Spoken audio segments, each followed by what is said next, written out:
Welcome back to the YouTube home for BamaOnLine.com. Travis Reier, senior analyst for BOL, alongside site publisher Tim Watts. Tim, obviously, on this Thursday morning, April the 4th, 2024, no shortage of topics. We've got Final Four talk to get into as the Alabama Crimson Tide, which in fact we can confirm, Tim, actually did make the trip out to the Phoenix area.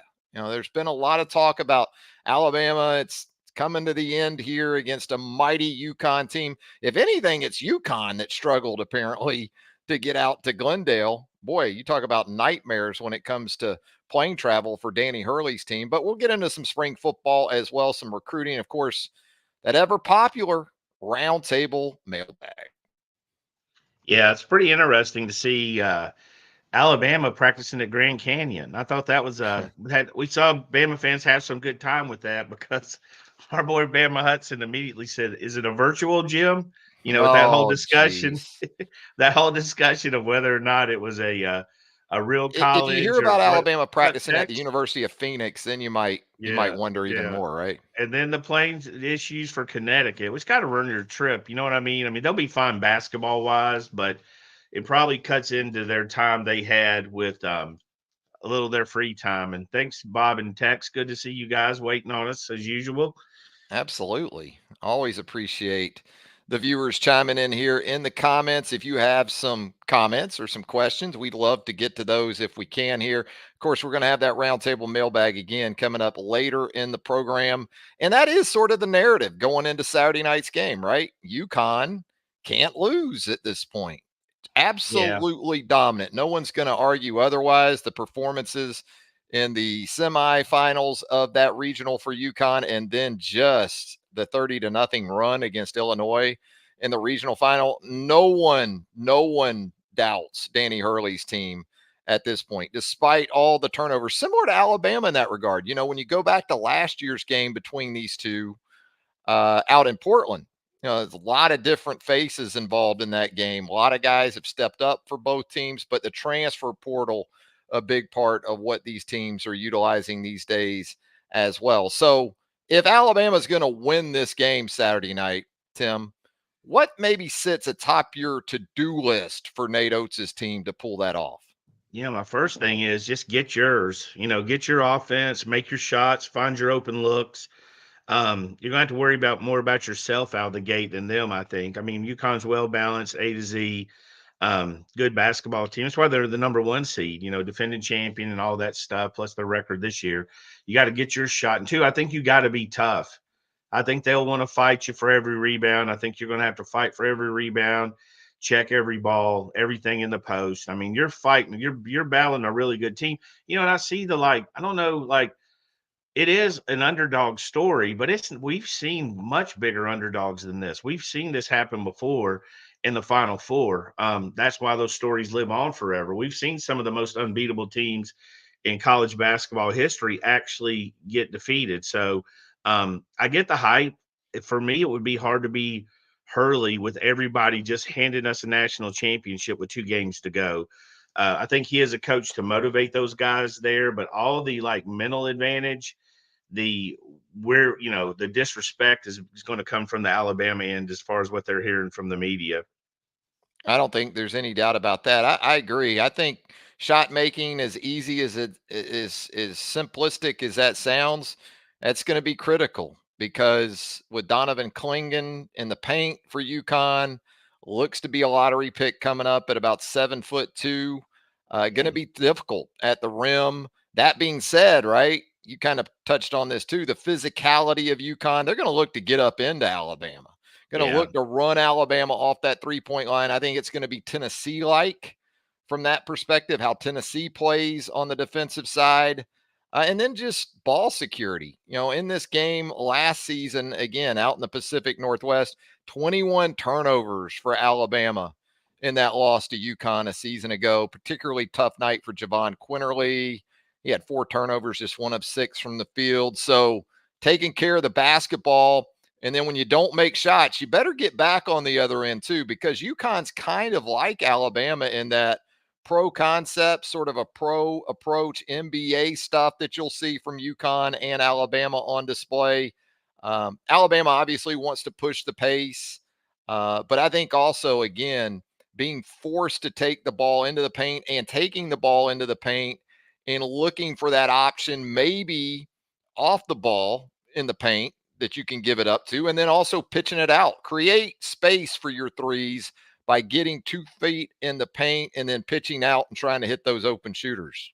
Yeah, the thing you really have to think on defensively, you're going to have to rebound. They have 5 guys averaging 5+ rebounds. That means everybody gets on the boards, everybody does it. You're going to have to do your job. There's not going to be a lot of go up and get them. You're going to have to probably put a butt on somebody to keep them away from that because they're going to, and again, strong guard play. That Castle's one of the best freshmen in the country, highly ranked last year when I went through that whole class. Really good basketball player, should be a reasonably high draft pick. I think I've seen him in the lottery a few times. So they've got guys, but they're going to be consistent because if they're not hustling, if they're not playing hard, they're not going to be on the floor. I do find it interesting to see how Pringle can challenge that middle. Pringle's a problem. Pringle's a problem for guys that aren't super athletic. They'll have to get their hands on him every now and then. You try to draw a couple of fouls because UConn's really good, but that guy's kind of that key cog where the whole thing works around him. When he was in the game, and when he wasn't in the game, felt a little bit different when you were watching him. Yeah, it depends on how UConn goes about guarding Alabama's personnel when they have Pringle and Grant Nelson in the game together. Ideally, if you get Klingon matched up at times against Grant Nelson and force him to come out on the floor, that obviously would be a good thing, especially if Grant could hit a 3 or 2 early and really kind of put the pressure on the big to come out and help open some other things up for other guys where the paint is concerned. But I think you also touched on this too. The guard play, even with some of the departures from a year ago for both these teams, is pretty amazing when you Yeah. think about the guys that these teams lost. And I know, kind of like Alabama, UConn went to the portal as well for a very proficient 3 point shooter in Cam Spencer, who comes in averaging 14 and a half per game. He's shooting the three at a 44% clip. It's been big for both.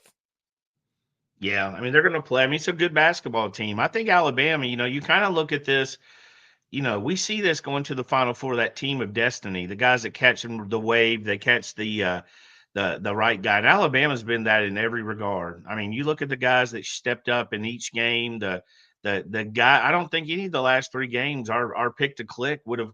Most people would have picked Grant to go off, Diop, Jaron, and Diabate to go off in the last 3 games. I don't think anybody really had that on the bingo card. And that's what the tournament's about. I mean, you're playing good teams. You don't get to the Final Four without having to go through a UConn to win it all. I mean, that's just the way it is. Every Cinderella, NC State had to go through Houston. For those that aren't dated like us, that team did not look like it was going to be easily beat. Unbelievably talented Houston team.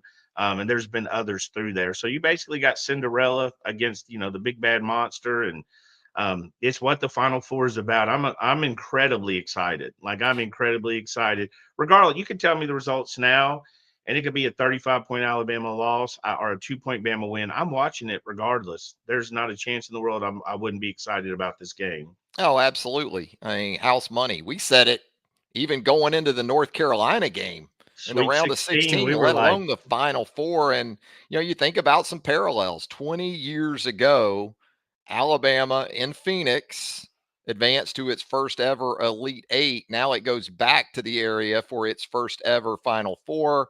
I think UConn would counter that with, yeah, and you know what? They ran into us in yeah. 2004 in that regional final, and that's what they've got coming up in a national semifinal I tell you what on I've Saturday night. noticed, like, you can't look at the excitement, even on social media, of these players of Nate Oates. They are excited to play UConn. This is what you wanted to do. This is where you want to be because right now Bama is stock up in basketball, right? Way up. Everybody, I made that post on the message board the other day. It's fairly simple, but 2 McDonald's All-Americans, one of the top portal guys is already committed to Alabama. Every night you look at ESPN, I think Noah Clowney went for a double-double 2010 plus last night, Brandon Miller. Every time you look in the NBA, you're getting Bama highlights. So Bama basketball is a heavy stock up at this point. You know what? It's up so big next year it's going to be hard to go up anymore. I mean, they're at basically the pinnacle of what many people would consider one of the top programs in the country. I'm going to date us again. I'm going to go back to 91 Duke UNLV in that one semifinal, Tim.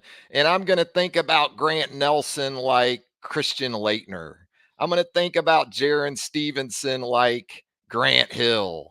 I'm going to think about Aaron Estrada as maybe a hybrid of Bobby Hurley, speaking of Hurleys, and Yeah. maybe Thomas Hill. You going to tell me to stop here in a second? No. The No? I would say now the thing about it is it was a massive upset. They had drilled them the year before, By drilled them, 30 in the ran them final. out, ran a Duke team out of the gym. Same guys coming back. I feel like they added a JUCO guy or somebody in that mix too.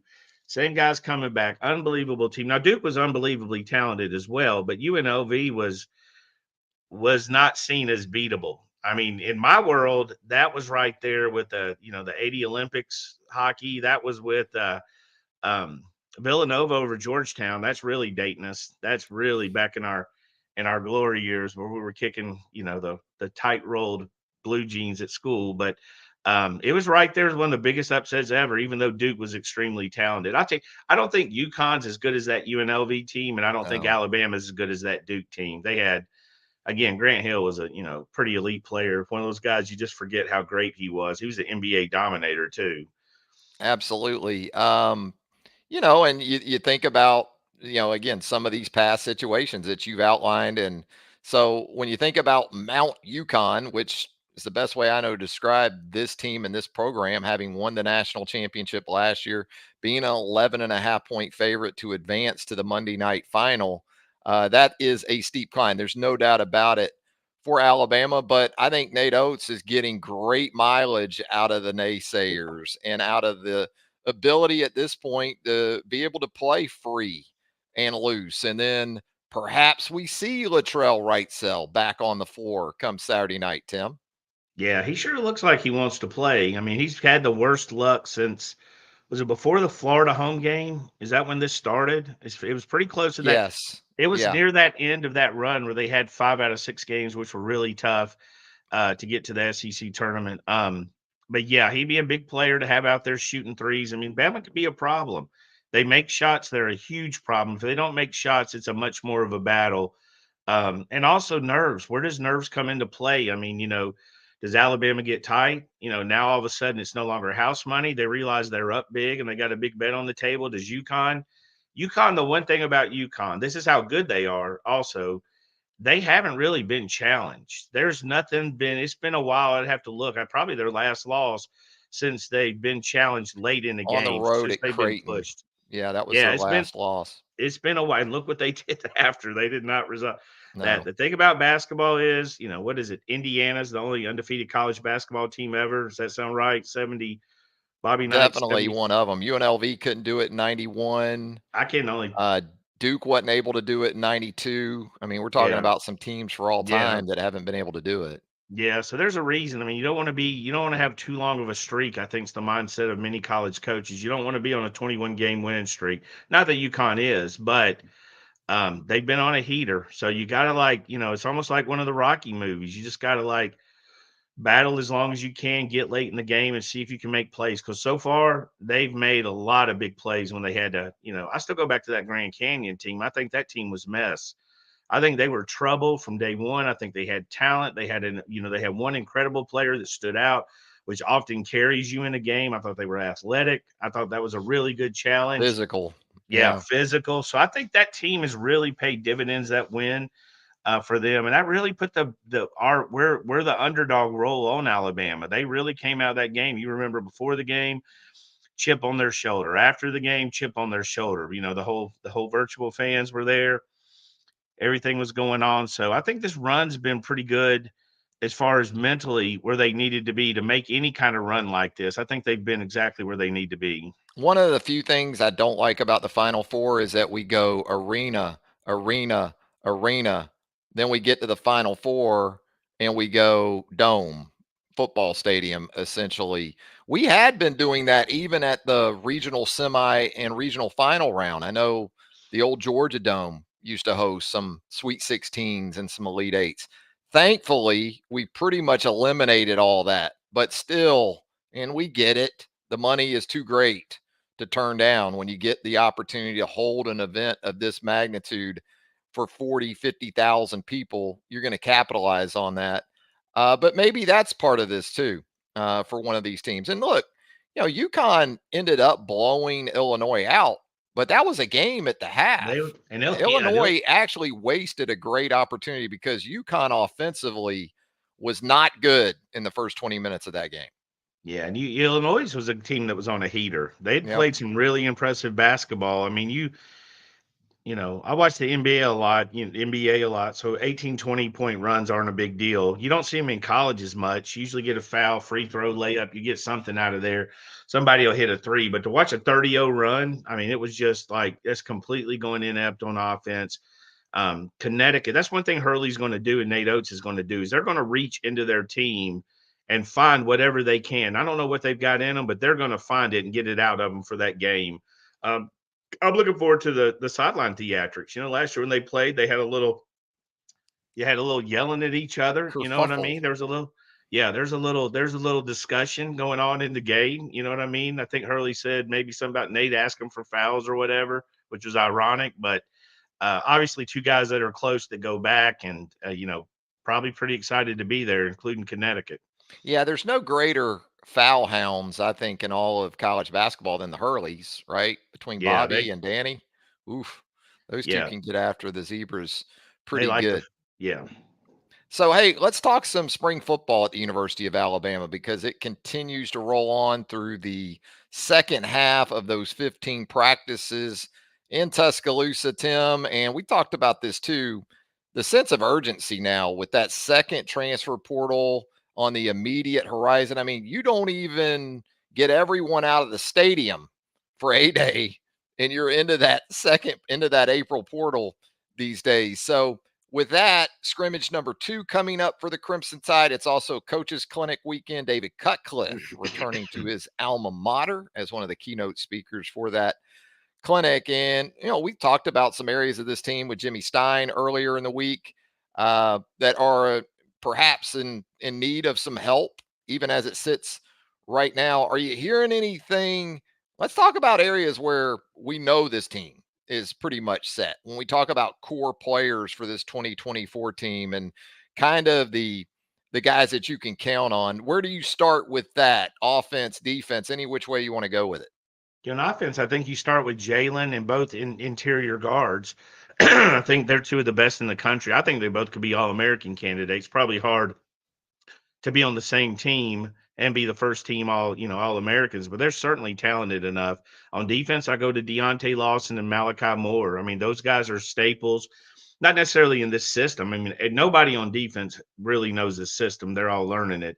But maturity level, the Bama way, how to do practice, how to tie their shoe, all the little things that has to go on for the newcomers, they're on top of that. So I just lean to the guys that we know. I mean, Jalen's been big. I mean, obviously he's a lot of guys are looking up to him. He's setting the tone. Malachi's doing the same. Lawson, we don't talk as much about, but he's doing the same as well. So when they're sprinting on the practice field or doing all the things that matter to the part of the process to get to that result you want, I think those are the guys I would count on the most. It's interesting. You pretty much talked about right up the middle of this football team, didn't you?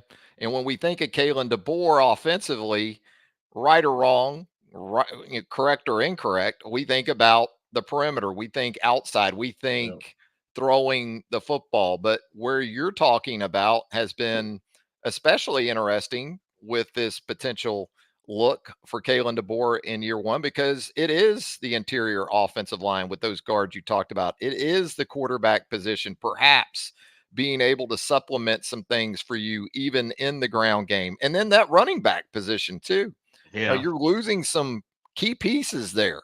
Roydell Williams may be one of the more undervalued, underappreciated players for Alabama football in the last several years. Same for Jace McClellan, especially when Jace was healthy. But the perception seems to be with Justice Haynes, J.M. Miller, Richard Young, another year into this thing. I'm not going to go as far as to say a DeBoer offense is going to feature the running back position, but they're going to be heavily, heavily involved in this. Yeah, I don't think Justice. I mean, we saw that. He just hopped in the Michigan game against a really good defense, focused on Healthy. stopping the run. Yeah, and just looked fantastic. Just he makes it look easy. That's the thing about a good running back. And Sean Alexander kind of did that, where Justice has that kind of vibe to me, where he's he running fast and yet he's pulling away from everybody. Why is he not? Why is he not cutting quicker? And he has that to him. He's got that kind of athleticism. But yeah, I think you're going to see first and foremost an offensive pack, and that's what he wants to do, right? Coaches want to do what they want to do. He wants to pass, so I think we're going to see plenty of passive. Got Jeremy Bernard there. We've heard Caleb Odom's name a lot. We got some guys. I think for offense, when you go through this, we always talk about the player. Like we've seen Roy Dell, we're seeing Jace. We always want to see the new guys. It's almost like playing with Christmas toys and forgetting last year's Christmas toys. We want to see the guys we haven't seen that often, and Justice falls in that category. But you're right, Roy Dell, Jace McClellan, big play. Jace had several big plays last year that we don't talk about enough. And again, just sort of, career Bama that was hurt by his injuries, but big shoes to fill. And I think they know it, but there's a lot of talent there. Daniel Thunder Hill's back there. Somebody's waiting on a 3rd and 1, a 4th and 1 to pound the middle with Daniel. So a lot of guys back there, Richard Young, Kevin Riley, who we don't even talking about, who is a Tuscaloosa native, national top 50, 75 running back in the country, committed to Miami, who they flipped. So a lot of talent in that backfield for Robert Gillespie. And defensively, we heard Kane Womack after Wednesday's practice when he was asked about last week's scrimmage and what he wanted to see more of from his guys. And he pointed directly to a better job against the run. We forget about that. We get so caught up in explosive plays and the passing game. I think that's also, as we know, in this type of situation in the spring, good news, bad news. If the defensive coordinator is talking about, hey, we didn't stop the run well enough, well, you take that Yeah. as a positive that the guys we just talked about on the offensive side probably did some really good things. But when you look up the middle of that defense, not just with those inside linebackers like Deontay Lawson, Jahad Campbell, even the safeties, if you want to incorporate them into it as well, with Keon Sabb coming in from Michigan and Malachi Moore, it looks like set to be an every down safety in 2024. You get up front, man, with Tim Keenan, Damon Payne, Tim Smith. You got some real dudes, James Smith up there, and you got the ability to stay fresh for the full 60 minutes with those guys. Yeah, a lot of rotation. We're not, yeah, Jaheim's the one, you're really missing in all this. But yeah, you're right. You have a scrimmage. When you play against yourself, you're never going to have a happy offensive coordinator and a happy defensive coordinator. One of them's going to be a little bit more put out. And again, I mean, the guards, Brockermeyer's been getting really good reviews from everybody. So your center, your middle of your offensive line has done really well. So it's not surprising to me that they're able to move the ball a little bit, but it's where you want to know where are your weaknesses, because you're going to play, that defense is going to play guys that run. Georgia's a team that's going to run the football, for instance. They're going to get behind their big pad, their big offensive lineman, let the running back get behind his pad. So you kind of want to go through that. But I was pretty good to see him talking about the defensive backs. He had a lot of praise for the youngsters, and we knew how talented they were, and we're hoping they stepped up quick. It's easier said than done sometimes, but I do think in this case a simpler defense will help. And we always knew how difficult the back end at Alabama was, because everybody talked about it. Everybody talked about it. And every year it was, why don't you just simplify it? Because Nick Saban likes it the way it is. He wants it the way it is. I think this one's going to be a little bit more chest to chest and just get out there and let the athletes play. So there's less of an adjustment factor, probably, in my opinion. I know sometimes the fans and even some media eyebrows get raised a little bit when the LSUs and the Georgias roll around in Alabama, even before Kane Womack in the 4-2-5 that he's implementing would be in a 5 defensive back package. It's basically what offenses require of you in today's game, but that's really become, I think, the challenge as much as anything, being lighter with your personnel and still, as you talked about, dealing with the Georgias and the LSUs and even Ole Miss with Lane.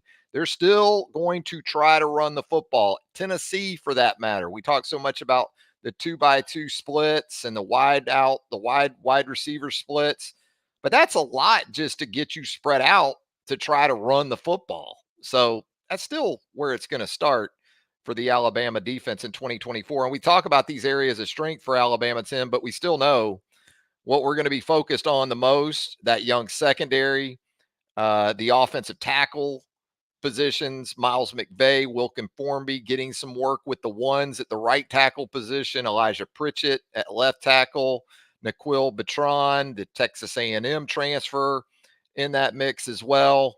With the portal again, fastly arriving. That's still the areas I look at and think if they're going to portal, they're going to potentially portal pretty heavy in those two spots. Yeah, what are we looking at? 12 days till the portal. Oh Yeah. joy, you know what I mean? So we'll get that out. Have a couple, what's it, couple weeks, I think, 16th through the 30th, maybe, to get the portal. But yeah, I mean, we said this early on. It's kind of caught fire lately, but I mean, it's kind of just common sense with Alabama's going to be active in the portal because again, you've got players trying to learn the system and see, do they even like the system? Do they fit in? Where do they fit in this roster? And you got a coaching staff saying, do you fit? Can you play here? It's the same thing. So you're going to have turnover. I mean, you're going to have turnover if Nick Saban. I mean, Alabama had turnover when Nick Saban was here. So you're going to have turnover at any time. But this is a whole new system offensively and defensively. They're going to look to upgrade. I mean, Kalen DeBoer is making a lot of money. His staff makes a lot of money. There's no, the loyalty goes to the coaches. We got to get our players in here that we feel comfortable with. And again, you look at Washington. I think people have really sat on the fact or missed the fact that they have a ton of guys getting drafted in the NFL this year. So First they know round what they guys want. too. Yeah, Yeah. this isn't just some system that Alabama puts in guys and they later on, it's not really built around professional. These guys are professional football players, and he's going to have a handful drafted fairly high.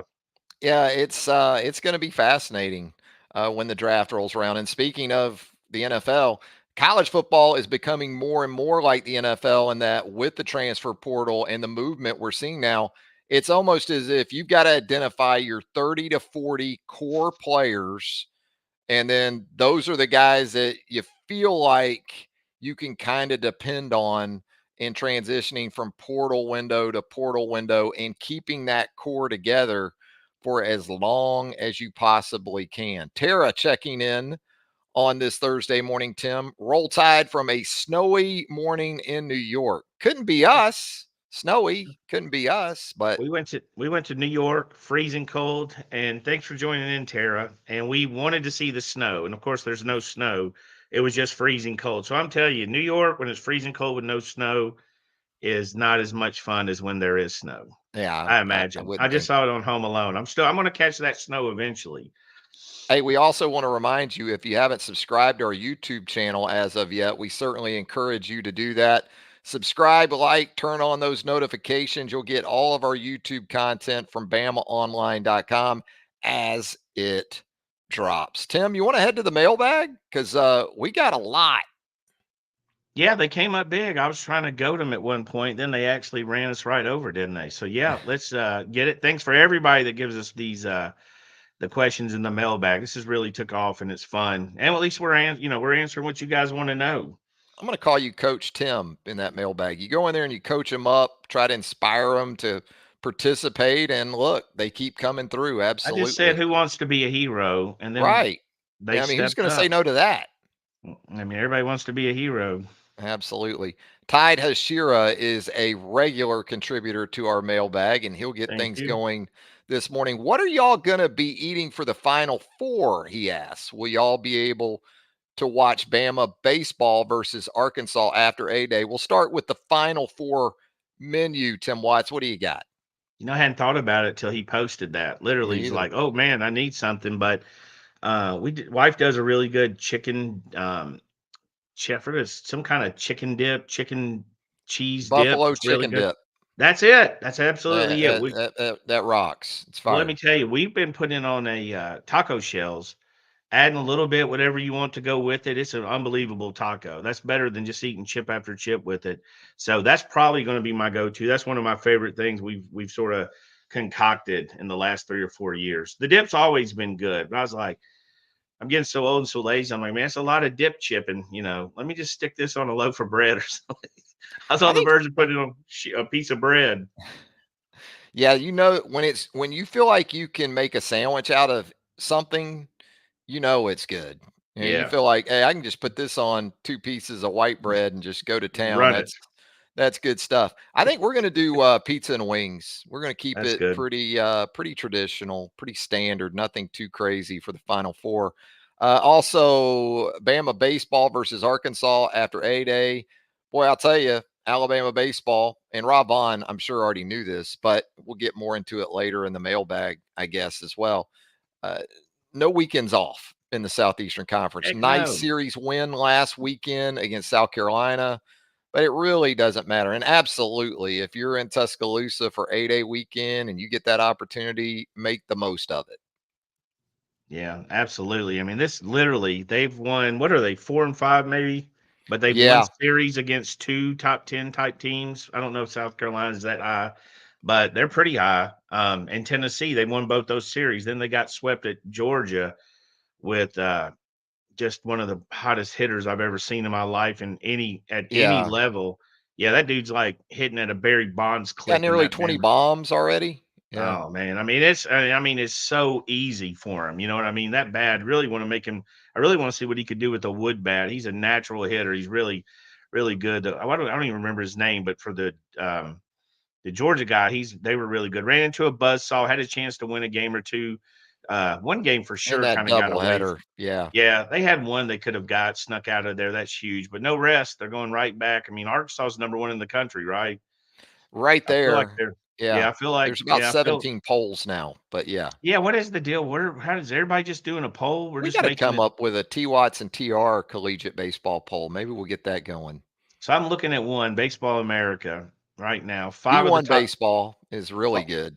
five of the top six teams are SEC. SEC, and number Yeah. 10 is Dallas Baptist, who we remember Alabama Alabama played played earlier and in the lost a year. close game too. Yeah. Yeah, Bama's checking in at 11, but South Carolina's at 15 after losing that series. Kentucky's at 18. I feel like Kentucky swept Georgia though, so I mean That's yeah. you're not getting yeah, you're going in there every game. I think they've done great considering, especially Riley Quick going down. So unfortunate, such high Couple hopes for them. injuries. Yeah, already. Beth James says she'll go with the wings Saturday night. Never go wrong with that. Can't go wrong. Extra crispy, Beth. That's the way I get mine. Extra crispy with the buffalo sauce. And then I like a little bit of a sweet sauce on the side too, Tim. I like that sweet heat, I Hey, guess. That's the you've got to mix. come to Alabaster and try Champions. That's literally one of their sauces. Well, I They mean, have like that takes an invite, I mean, that's what's required in that. well, So I'm not trying to pace myself. I don't want to wear a relationship. But they literally have one. That's what we get, sweet heat, and they have I get chicken tenders, chicken fingers there, and they Uh, have sweet heat and honey mustard. I like to mix it. So it's perfectly describing what you're talking about. you got to be careful with those invites on the internet. That IRL, that in real life, sometimes you never know. Hey, I'm always wor go Go ahead. ahead. I was gonna say, I'm always worried you invite somebody, they don't leave, you know? Yeah, that's what I'm saying. They pull up Uncle Eddie, cousin Eddie Yeah. style in that RV, Yeah, and for sure. it could be a minute. Dark Star crashes here in the mailbag. Um, he wants us to take a guess, or she does. How many does Alabama lose in the April portal, and how Oh, many oh. does Alabama gain? Boy, right now, I don't know, Tim. That would be. It's just even with less than 2 weeks of spring ball left. Now, look, you and I know there's at least two or three guys at least that right now know they're leaving. They Yeah. know it right now. At least, probably a few more than that. But as far as a total number, I'll go out on a limb and say this: how many ever Alabama loses, Tim? That's how many they'll gain. How's that for a guess? Yeah, you're living on the edge. I mean, I don't there's no way to make an educated guess. I mean, I would put it around 7, maybe 8. I think you'll see flip-flopping in and out. Um, that's kind of a rough number. I mean, it could be 25 or it could be 2, I think a lot depends. I still think there's a lot of football, a lot of auditioning going. I think they have a pretty good feel right now for what their team is, but there's still a chance to fit, to step up, fill your spot, figure this thing out. So there's a lot going on both ends.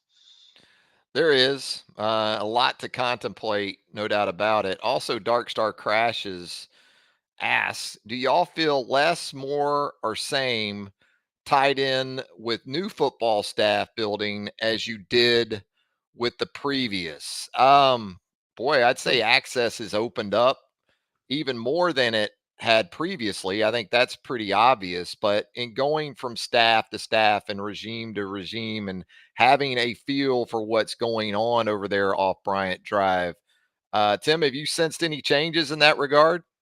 I mean, I think it's a looser building. I always thought the Alabama staff had good relationships there with under Saban.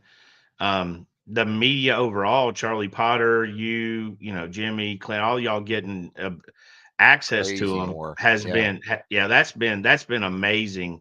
And we'll see if that continues. I'm curious. I mean, they've been wide open with the media. You see Got them Roll popping Tide up. Willie out there yesterday calling defenses, Tim. Yeah. So they've been wide open. I don't know if it'll be that way with the season, but you got to remember again, these are people trying to shake as many hands as they can. And also they seem very social. I mean, that's the one thing about this staff is they don't look, you know, a lot of the stuff that's going on now, Nick Saban probably wouldn't have been comfortable with. But also Nick Saban was in his 70s. We get crankier as we get older.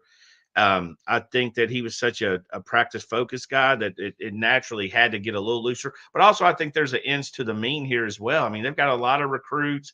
It's also a fun staff. I mean, they do, you know, they get out there and they, again, Roll Tide Willie and all those guys kicking it around there and all the access. So definitely more access. I'm curious to see how that changes when we roll up into August and the spring fall practices. Yeah, that's where I'm going to be interested too, not just leading into it, but once the season starts. And as we know, until a staff incurs that first loss, you don't really get the full grasp of what being a head coach or an assistant coach or a staff member of any kind is at the University of Alabama. Certainly, Kalen DeBoer are going to try to keep that put off for as long as he possibly can. Dark Star Crashes also, Tim. Do you think Nick Saban will ever be on the practice field again, giving notes towards player development? I think Yeah, he doesn't strike me as that kind of guy. Now, if that's something Kalen DeBoer wants, maybe. I mean, we saw him coaching his grandson in baseball hitting off a tee. That's where I I could think see him doing it. Yeah, that's where I think that he'll spend most of his time. Honestly, I don't think. I mean, you know, it's such a thin line for coaches because if Nick Saban is on the field, he's coaching somebody's position. That's always, you know what I mean. That's almost like a you don't know what you're doing. But then again, it's Nick Saban, so he gets a lot of leeway. I wouldn't expect him to impose.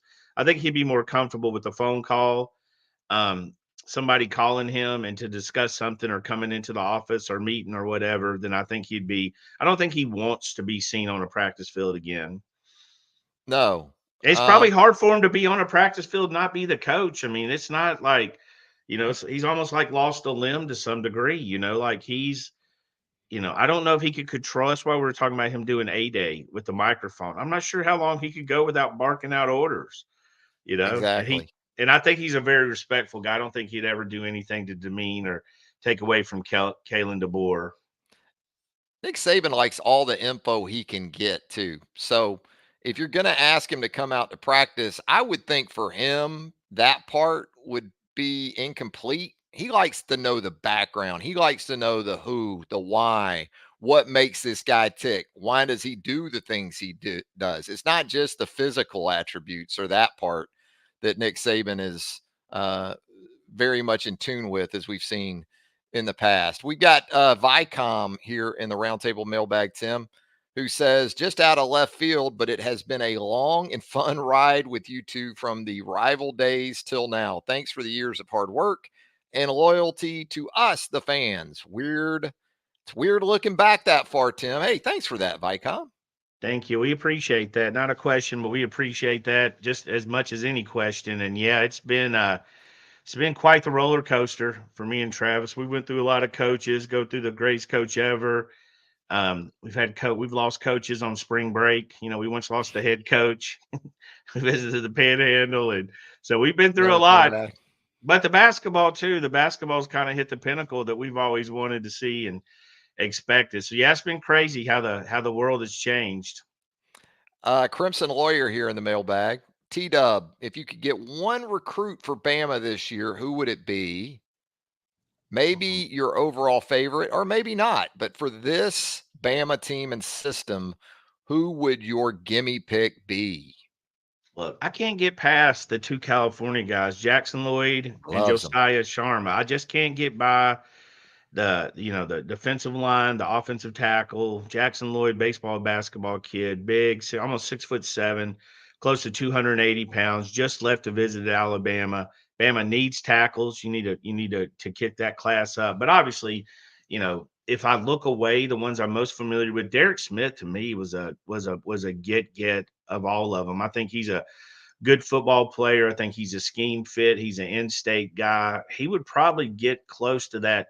I think he'd get a little more love if he wasn't so quiet. You know what I mean? He's pretty low, pretty low key, doesn't take a lot of visits. But there's so many guys. If I had to take just one, I mean, it'd be one of those three: safety, probably narrow it down to safety or offensive tackle. So I'd probably go with Derek Smith or I know everybody's going to say Juju. I'm not saying Juju.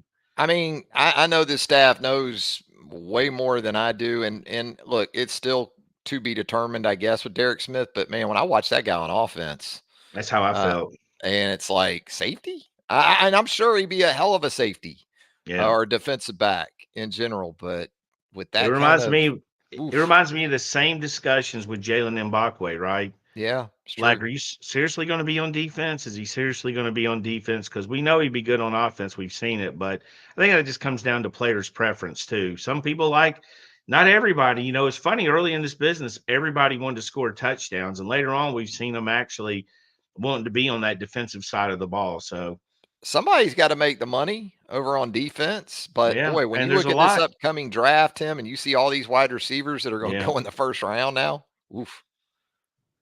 Crimson true. Lawyer also, TR, knowing you to be a big Jags fan, how would you assess Trevor Lawrence in his first 3 years compared to your expectations of him over the first 3 years in the league? It's been frankly hit and miss. He had that year two where you felt like, okay, Jags win the AFC South. He's ascending late in the season, going to roll into year three and just build on that. Calvin Ridley coming in to help him out. And it just didn't happen. Now, the Jags got off to a good start, as we know, circled the drain until going down it over the second half of last season. Do I think that was all Trevor's fault? No. Was Trevor injured or beat up over a lot of that stretch? Yes. Did the Jags maybe make a mistake in going from Doug Peterson as its primary play caller to handing that over to Press Taylor? I think an argument could be made there. That being said, Trevor still in year three was making mistakes that you don't like to see from rookies. Now, he was making some big time plays too, but it's a big stretch for him coming up because that second deal, Tim, is coming around. Yeah, it They're is. certainly going to pick up that fifth year option at a minimum, but year four is a money year for Trevor Lawrence. Tell you, it makes you appreciate the guys like Pat Mahomes and how long they've done it consistently. All of them, Aaron Rodgers, because Trevor Lawrence is extremely talented. But man, it used to be the running back position, but boy, quarterback comes and goes. Blake Bortles was a big deal at one point. Mitch Trubisky was a number 2 pick. Mac Jones looked like rookie of the year candidate. It makes you appreciate. I still think Trevor will get it on where he needs to be. I think out of that group we mentioned, he checked all the boxes with Trevor. But I do think the Jaguars, just as a franchise, have to take steps forward too now. I'll tell you with what the Texans have done this They're offseason, just Texans. yesterday, Stephon Diggs Mhm. coming in from the Bills, Yeah. with what we saw from CJ Stroud, Joe Mixon coming in at running back from the Bengals, Who'd they sign at the other defensive end position to go with Danielle Will? Hunter. I mean, that's a I problem. know. That's a problem with a I, guy that can coach. That's a lot of talent. I D'Amico mean, already has that culture and that environment dude, cemented. I looked at their wide receiver position when they got Diggs. They've got 6, 7 guys out there. Someone's going to get traded and they're going to get draft compensated. And it could be Mechie. Mechie could be Could finding be. a new home. And you know what? That's not a bad thing No, when you're somebody else's fifth and could go be somebody else's second or third. third. They got a Yeah. lot of guys. They had Tank Dell, but yeah, Nico Collins. Texans are doing very simple. It looks very simple, but most people won't do it out of pride. But they're doing a lot of things right. They've got a tremendous young quarterback on his rookie deal, so they've got some money to play around with too. And they're not screwing around when it comes to their window. They're saying it's right now with this coach, this quarterback, and this still developing team. Tex Tider here, our pal, in the roundtable mailbag. Any chance we could get the team to mix in higher by Creed in the locker room before the final four games? Worked for my underdog Rangers to get to and win the World Series. I'm more of an arms wide open guy, maybe when it comes to Creed. But Tim, any chance you could get that done for Tex Tider? I cannot get it done. I've always felt that music was personal. You know what I mean? I've always felt like you should pick out what motivates you because, when I've been around athletes or on teams, everybody had something different. I had a friend that would listen only to gospel, and then he would go out there later on in his high school career when I wasn't playing, he would try to murder you. I don't know if he was like, Lead I don't know singer how, for Creed is a big Alabama fan, by the way. So no, maybe that could, tie maybe it in. that'll play into I him coming can in. take you higher. There you go. There's the Travioki. No I won't, thanks. I won't do that anymore. I promise. Don't do that in Japan. They'll kill you. Don't do that in Japan. They will Oh, murder you. look here, Tim. Brand new internet user who has a profile pic very similar to our pal Tuscaloosa. What has he Brand got to new say? internet user asks, what makes Caitlin Clark the greatest female basketball player of all time? I don't know if she is the greatest. I mean, some She's of the not. I old don't think heads like Tim and I, we go back to Cheryl Swoops and we go back to a little Cheryl bit before this Miller. era. Heck, Cheryl even Nancy Miller, right out Lieberman. the Nancy gate. Lieberman, we were young. I mean, they were. Yes. I'll tell you, I've got a hot take. I've got a women's basketball hot take. All Give it right, to me. Eric, take. Everybody should jump in this show right now. This is a one time. This is a one on. Gather around. I think the girl at Connecticut's a better basketball player Paige than Caitlin Beckers. Clark. I think She she's a better is. all around player. I think Caitlin Clark is kind of like Trey Young. And I got people that say dumb shit like Trey Young. Trey Young averaged 10 assists a game. I'm not Yeah. slighting her in any regard. Trey Young's a heck of an NBA player, but he's a shooter. Is anywhere, anytime. He's there for it. He'll throw hands, and he gets 10 assists a game, which she does. He's a facilitator. I think she's more like Trey Young. But I was watching the Connecticut game, and I remember that girl. I'm on social media watch for my children, and my youngest son is a huge basketball fan. I remember seeing her videos. I haven't seen her since, and I looked it up. She's been a great freshman year. I think she's been injured, but I've She's been had a watching her couple last couple of injuries. games. Yeah. She is a complete basketball player. Block shots, Block assists, shots. rebounds, steals. I mean, runs it. She could get more of hers Plays than off the she ball does. too. She doesn't play on the ball like Caitlin does nearly as much, I mean, that Caitlin, man, there's some love and hate on her that's pretty interesting. Twitter will get on. I'm all about the Twitter discussions, but some of them are so off base. Some of Yeah. them have her 25 years old and Right. playing her fifth year. But that LSU team was a good basketball team, and she She just lit went them out there. up. I think she's the greatest offensive women's player I've ever seen. And not just because she That's can shoot the step back from 28 feet from the logo like Steph and knock it down. The passing too. I mean, she is a She hell is a of a facilitator. passer. She's a great look ahead passer. And they hurt LSU Monday night with more than one or two of those where she Especially gets the the eyes up. runouts. The Yep. runouts and the lead passes, they were She delivers it on time and on the money. I'm gonna kill brand new internet user for having us talk about women's basketball. But Not I me. will Bring it. say I love it. I thought the discussion, but I do think Cheryl Swoops was I mean, there's been other players. I mean, we've seen Tennessee Shamika had a Holdsclaw. yeah, I was about to say Yeah. Tennessee's had a few that you have to throw your ring in there. Cheryl Miller back in the day, probably wearing Reggie out at certain times in their childhood. But I'll tell you who could um, ball is Dawn Staley. she Go back and pull up her stuff. absolutely She had that Philly game because she's yeah, from Philadelphia. she still She had that Philly Park game for sure. Brand new internet user also asked him, "What do you take for allergies? Do you have?" I've had a run here over about 2 or 3 weeks. I hear you, brand new. It's been rough. Do you have that issue, Tim? What do you take if you do? Yeah, I do. I do my afternoon cigar on the back porch and do some of my work, make calls.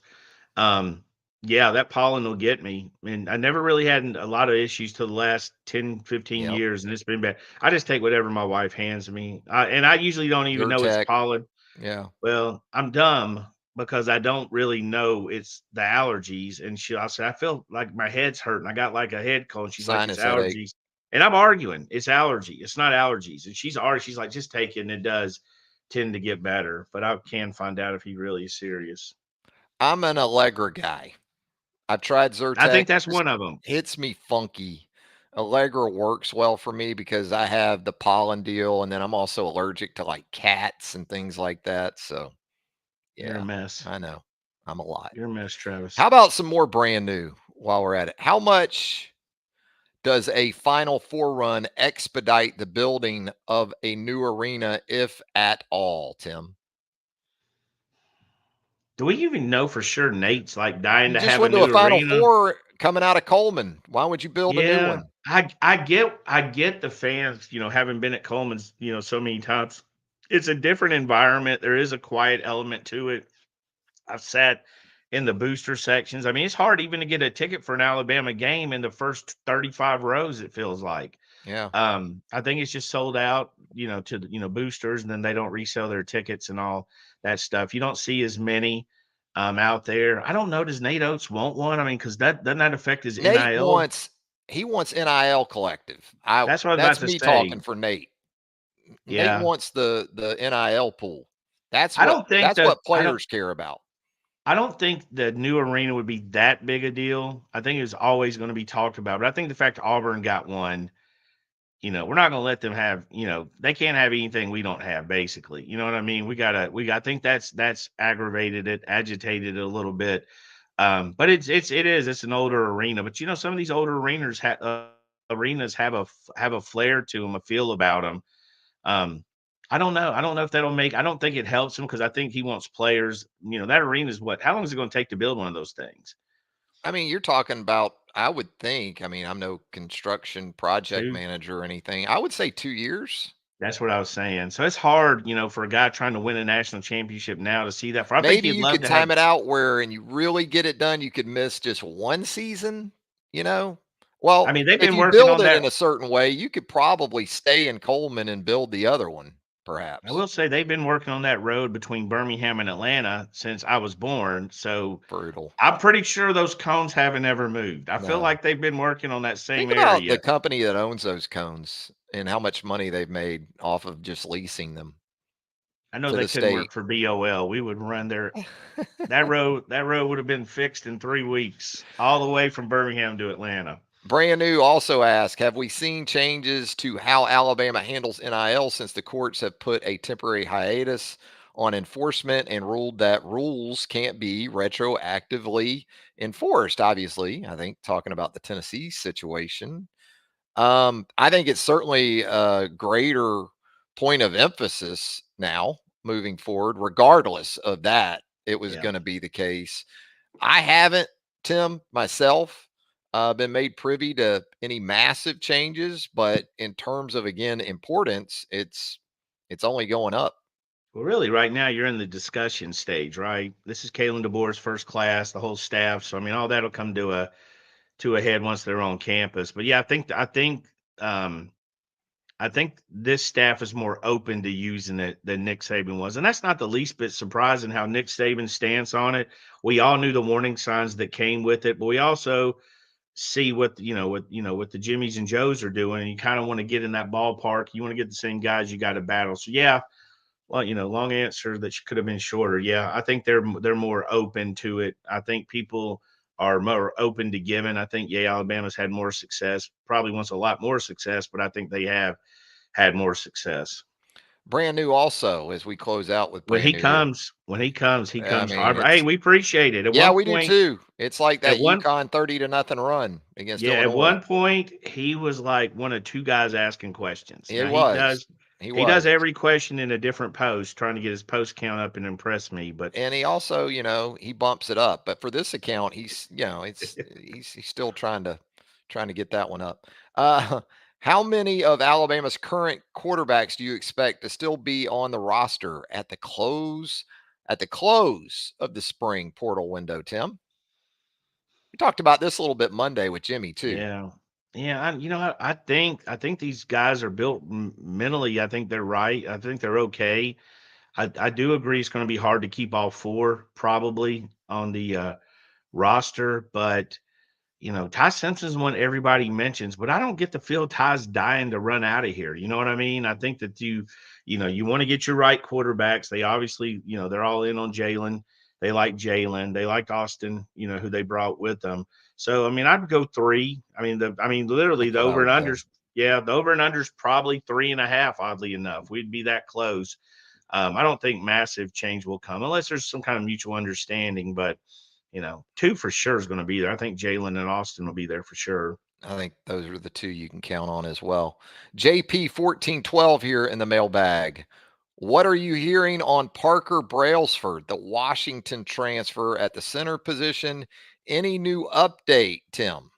Yeah, nothing new. I mean, Charlie Potter had a post. We've commented on it a few times. I think that, we've been told he's just going through some stuff. And, we've left it alone at that to give him his space and let him do what he wants to do. It doesn't do a whole lot of good just to aimlessly speculate. That's not really where we don't really just throw it on the wall and see if it sticks. But I mean, obviously going through some stuff. And really don't have a definite answer. I think Kalen DeBoer talks Saturday, so I'm sure he'll get asked that question a little bit. But we've got people telling us he's coming back. There's a lot of speculation he's leaving from fans. We said this early on. It's probably just to wait and see what happens. But that's where we're at now. There it is. And some glowing comments in relation to James Brockermeyer by Getting a lot of coaches and love. also his teammates, guys he goes against in practice. So that's been a positive actually on that front. TJ2X here in the roundtable mailbag, Tim. Any surprise visitors for A Day and over under on commitments in April 3? You'd go over or under 3 commitments in April. And is it a little too early to sort of come up with surprise visitors for A Day, or is that still a work Yeah. in progress? Well, you have everybody jockeying. I mean, we have guys, Andrew Bone, Joseph Hastings, and we're very thorough in our investigations, I guess you could say. Kids will say they're coming on Monday. We try to follow up later in the week. A lot of times they're trying to come. A lot of this depends on what their school schedule is, what their other sports are doing, what their parents are doing. So it's probably too early on that. What did he say? The over and under was 3. Is that? April commitments 3. I'll go over. I don't mean I know anybody right off the top of my head, but there's some guys who kind of hit that low. That's the thing about recruiting is February's dead. Well, it was the dead period. March was live, very live. And then April is the 4th. It's kind of quiet. Not a lot of people's dates are set so far involving Alabama, but those dates can start coming up as they take more visits and everything else falls in place. I'll go over 3 in the next 27 days. Major Wood 482 in the mailbag. A Day BOL tailgate. Y'all need to throw something together. TR, bring some BOL gear and raffle it off. Donate the proceeds to Yay Alabama. It's a good idea. Tim, when I asked about who would have the better season for the Braves, Olsen, Acuna, and Harris, Albies, and Arcia said, hold my beer. We're 5 games in, so we're gonna let my guy Major relax. I feel like one guy, we didn't really mention who's having a good offensive production is Marcell Ozuna. He's out there tatering a few balls. His average is never going to be great, but he's probably got 3 or 4 home runs already. Leads the team, but yeah, my guy Major, he did nail it. Although he did pick the 3 best players on the team, basically. So I'm only gonna give him partial credit. I'm gonna wait a little longer, but I'm hoping, for the record, I'm hoping he's absolutely right because you need Olsen, the reigning MVP, and Harris coming into that that second or third year with Yeah. with a lot of talent. I'll tell you what, I don't judge a lot. Have you the Braves games in Chicago, dude? It is ridiculous how cold it is. They played a game 1 o'clock, I think, on Tuesday. Had yesterday's canceled or today's canceled. Seemed Yesterday. wild to me to have interleague play that early It too, seems you know? wild to be up north when you Yeah. can focus on the Somebody's got to south. go up there. I know. Well, you can focus on the south and the west. I don't think the Chicago teams weren't like reveling in it. They're like, yeah, this is our home field advantage. No crowd was there whatsoever. freezing cold. Ronald, at one point, Ronald turned around to people and said, "I can't play in this weather." It was on like social. He's like, "It's too cold." I mean, it was ski mask time. I mean, he was You ever covered been to that? up. You ever been to that stadium, the White Sox stadium? No, I've been to I Wrigley. mean, Got a I, trip coming up, but yeah, I've been there. I think I was there last July, and it was cold. It was cold in July one day. The weather just changed. We got about 3 different seasons in July in Chicago. It's the real ones in Chicago. Go to if you want to see the real Chicago sports fans, not the tourists like Tim and I that roll up into Wrigley Field. Go to like a Sunday 1 o'clock game at the White Sox ballpark. Oof, it's fun. they And the look like food they there, got. I'll say this: the food at that park to me was better than the food at Wrigley. I Yeah, don't go Wrigley's to kind of Wrigley for the basic. food, but Yeah, hey, Was kind of basic the yeah, last time we went. The most basic is Fenway. I'm not sure some of those buns aren't from the golden era, Babe Ruth era. you got to eat at the Cask and Flagon They before are that. very, that's why I told you we're on that trip. We're at the Baltimore where they were like 5 course mealing us. You know what I mean? We had 50 options, and then we drifted on over to Fenway, and of course small seats. Men were 5'6", 135 pounds when those seats were put in. Uh, Yes, and and then it we is went to tight the quarters. Yankees, and then we went to the Yankees new stadium, and they turned it out. So quite the experience. But yes, he was right. He's on a roll. We need those guys for the Braves this year. CEH for Bama in the mailbag. Any leads on which players Oates will be targeting out of the portal? Well, we know at least one, right? Went to Malibu for one already. Malibu, yeah. I think it depends. I mean, he's got a busy roster right now. They still got to sort through. Um, Still got to sort through. Eligibility. Yeah, I mean, there's one's gone, right? Estrada's the only one I think out that's of pretty much eligibility. it. Yeah. Yeah, so Pringle, that's one. Nelson, So Sears. everybody decides to come back, and I mean, some of it will be the coaches' choices. Obviously, all these guys coming back, the math's not there. When you have the whole full roster, you've got 3 prep players coming in. You've got a redshirt player that we've been hearing was doing really well too. All of a sudden, we're hearing about Chris Parker, and you've got Houston Mallette. I'm still getting that right. I'm Nice. trying. Yeah, they that's not good. They Yeah, it's a crowded roster, so I think it's just to be determined. I mean, you never know what Grant's going to do. He's from South Dakota.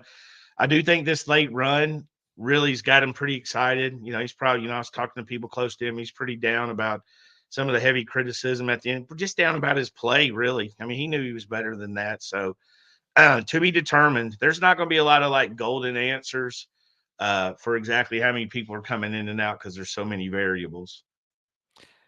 CEH for Bama also, and any leads on that hat, Travis Reier. I'm thinking Tim A-Day contest for the hat giveaway. That's what I'm thinking. Maybe Yeah. something like passing yards for Jalen Milrow, you know, and we get that going on the round table, and you get your picks in, and whoever hits it or is closest to it, maybe have a tiebreaker in Yeah. case we have duplicate predictions, we could do that maybe. We could do first non-starter to score a touchdown. Somebody who Well, didn't start. Oh, Justice Hayes would be okay, pretty. first non-returning starter. Yeah, Okay. yeah, non-run. Yeah, Yeah, I like that. yeah, Yeah, I like yeah. that. But then we'll still have a tiebreaker because we'll probably have people Sure. picking Well, the these same these guys. you'll end up buying 20 hats if we don't have like No, 5 questions to no. will. I Travis mean, will literally. I've submitted Travis, I've submitted this cost for this hat for it's been rejected. reimbursement, and It's been that rejected. was I got a return to sender on that when I submitted that. Travis Or ends up giving 20 of those hats away. He'll be selling flowers on your local interstate. Those are $100 hats for the record. speaking of a longtime contributor here to the mailbag, Jam Bama Jam. checking in. How long have you waited for a weekend in the Final Four, T. Watts? I'm going to say, however old Tim is, that's how long he's been waiting. Yeah, I mean I'm not sure. I mean, I'm soaking it in. I'm not sure it's really set in, you know what I mean? This is more to me than 2009 game versus Texas, the build up. Um, I don't know any other word that other than satisfying. Like satisfying. Like literally you could not there's nothing in the world that could happen in these next 2 games that could bother me, honestly. Um, it's satisfying. It's yeah, my whole life I've wanted to see this. Obviously love football too. baseball. Try to follow, most of the major teams. But yeah, I mean, it's satisfying. Also, how will this impact basketball recruiting going forward? Can't hurt. They've already, normally it definitely will help, but they already had a top 3 or 4 class. They had 2 guys in the McDonald's All-American game. I thought Reed and Cheryl both looked good. That game, it was a really good game. Now, if you haven't seen the McDonald's, I think it's on YouTube. It was competitive. It was some passing. There was some offense and defense ran. They did that. It's not really a showcase for the big man. Cheryl couldn't find his 3-point shot. But what stood out to me was he's comfortable taking it. You got a 6'10, 6'11 guy comfortable out there on the perimeter, block some shot. Reed's going to be good. He's going to be like, that slasher block defense and get all that garbage stuff. So already a high level. Having Houston committed from the portal was huge. Again, I think the report was 70 plus schools had been in contact and offered him. And that was a very, very short window for him as well. So, yeah, I think it'll help, but I don't know if it will. I think Nate already, recruited pretty well, but it's not going to hurt. Very visible program right now. Absolutely. Also from Jam Bama, what's your expectations on baseball at Alabama? Talked about that a little bit earlier too, and it just doesn't get easier as we know. Alabama this weekend, after a midweek trip over to Homewood to take on Samford, heads to Lexington, where a 12th ranked Kentucky baseball team awaits. And then we talked about Arkansas coming up down the road on A-Day weekend in Tuscaloosa, Texas A&M in Tuscaloosa. I mean, you could just go down the list, and there's just not a break in this. At 4-5 in the league, as you mentioned, and we talked about too, you can't afford to allow yourself to get 2 up or 2 down. Like you come out of that Tennessee series to open SEC play, go 2 and Yeah. 1, win the series, and then you go immediately to Athens and get swept. I mean, that's the reality in terms of week to week potential in this league. Yeah. And you're looking at 4-5 is a really good record for who they played so far. But Yes, also that one win at Georgia, if we're sitting at 5-4 right now, you'd feel a lot, you'd feel even better. But that tells you how strong this league is when you're trying to win one on the road. And again, Georgia's, I mean, that very strong offense, had a good crowd, had a nice stadium, and obviously a pretty good baseball team. So yeah, it doesn't get, I mean, it's every week there's a grind. You're throwing in midweek games, which just don't even really count to me. I'd be playing pure walk-ons to some degree. I guess it does count towards the end of the road, but yeah, they will be battle tested when it gets to tournament time. And they're probably going to be a pretty tough out in that SEC tournament. Nobody's going to be excited to face Alabama in the first 2 or 3 games. If they're a lower seed, which they could be lower than you'd expect, nobody's going to be super excited to face Alabama. yeah, I like to see a little bit more. And you talked about Riley Quick and that injury, and they've had a couple injuries now to the pitching staff, but just a little bit more out of the weekend starters. They've been pretty bullpen reliant, Yeah. and that's okay. They've gotten some solid performances in terms of their pitching depth, but I like to see them another starter or two actually kind of pick things up in that regard. Jam Bama, as we wind down the mailbag here, Timmy wants our thoughts so far on Kalen DeBoer, the interviewee, kind of how he's handled himself, how he's addressed the media. I'll say it, I kind of keep this guy or gal I'd like to have a beer with list. I'd like to have a beer with Kalen DeBoer when I watch Yeah. him in the I interview think the process. I think you go so deep from, like, Saban was such a polished speaker, right? He was so polished and poised. He would come. He already knew what he was giving every speak. That's a speak. Every talk.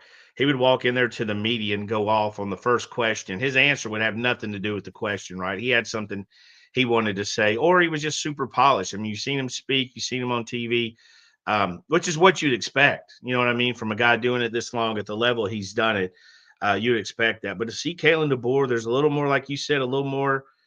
Take your shoes off, grab a beer vibe to him. I mean, you could never expect to see Nick Saban walking on the back porch barefoot with a Corona. You know what I mean? He's just a polished guy. I think Kalen DeBoer and this whole staff, I mean, that's what we've talked about. When they do interviews, not just Kalen, but when you do it, there's a rawness to it that kind of is endearing because it's not polished. I mean, you can see, Relatable. yeah, Yeah. the early on, you would see the coach looking around everywhere trying to catch who was talking to him and where the camera was when they were gathered around him after practice. We've seen so many guys coach. I mean, Freddie Roach has been here, it seems like 1,000 years to some degree as a player and as a coach.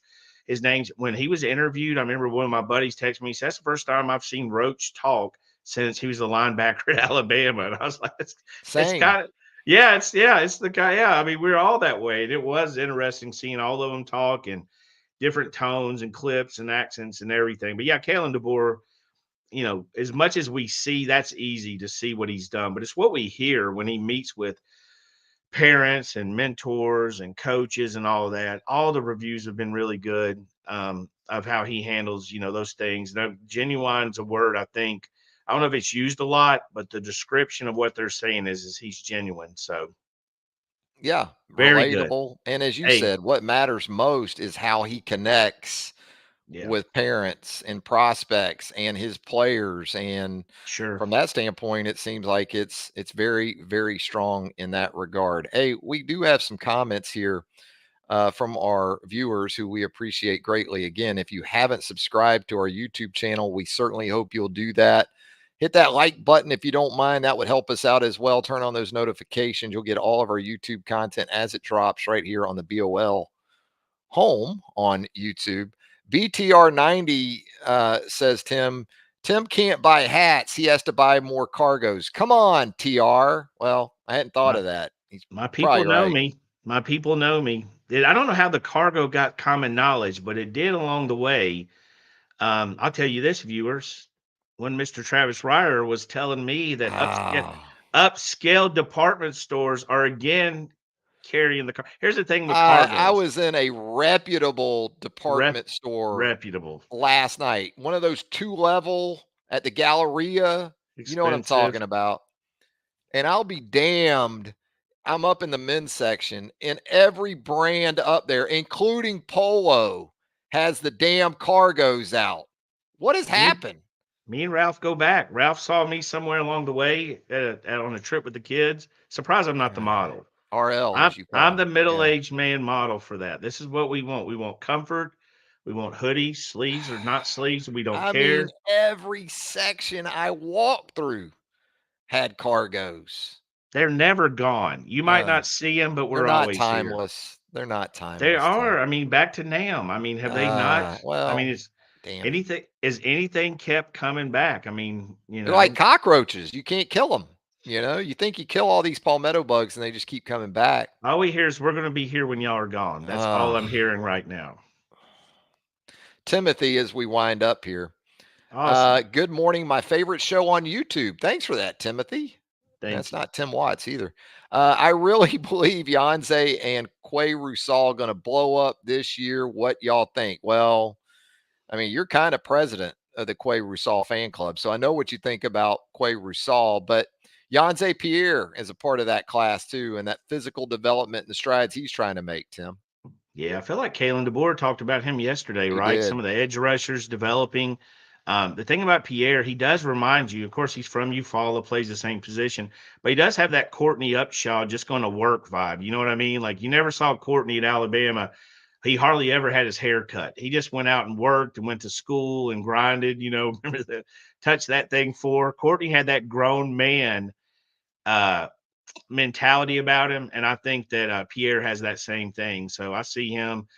Quay's just a guy mixing it up, moving it around. But the thing about it, and I found it now. Womack said Pierre has a really special skill set. Yeah, it was Uh, Kane. yes, we came Womack. So I agree with that. He can do things not everyone can do. Um, Very flexible. He's got a good bend, good athlete, a hard worker. And again, a lot of times you see these guys whose recruitment have no drama and they go to college and they just work and grind. He's one of those guys I think that's going to pay off for him.